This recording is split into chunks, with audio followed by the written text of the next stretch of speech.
just off the top of my head.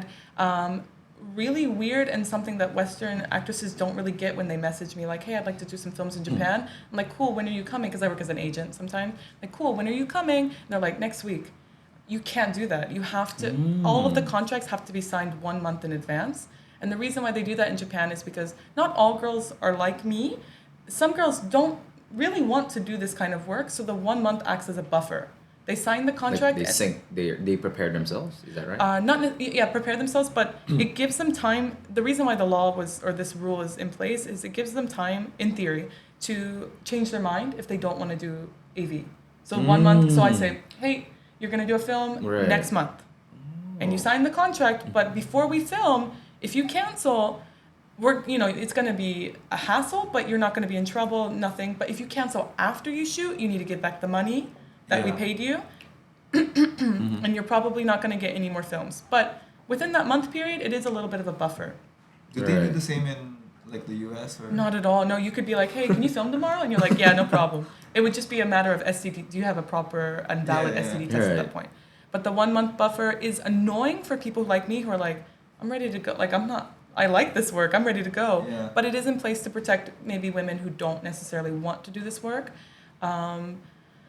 I think that's really important, actually. Yeah. The 1 month buffer. It's a 1 month, Because some people, like, especially, you can hear so many stories about people regretting going into this. Exactly. And even if they create like 1 or 2. Right? There's an even bigger buffer after that. So say 1 month, say we film on the 30th of September. Yeah. That film cannot be released until 4 months after that date. You have to wait 4 months. Oh. So that will kill producers, Right. and it's not good for people like me either, because we want our films out. We want to keep making. People ask me all the time, "Are you retired?" And I'm like, "No, my films aren't going to release until 4 months later." I see. But it's another buffer. So if you don't want your film you filmed, You could pay for it. you pay. It. Yep. Oh, You just pay the money back. That's all you have to pay. You pay back the money they paid you. That's fair. Because honestly, it doesn't. Think about it. All of those 10 people that were on set and the studio, and the editing and everything that they put into it within those 4 months. Right. All you have to pay back is the money that you got paid. But that the studio still takes a big hit because they have paid those 10 other people. Exactly. Yeah. Right. Can you like opt out just because of your partner specifically? Really? So in the contract, because it's done a month in advance, it says their legal name and their stage name.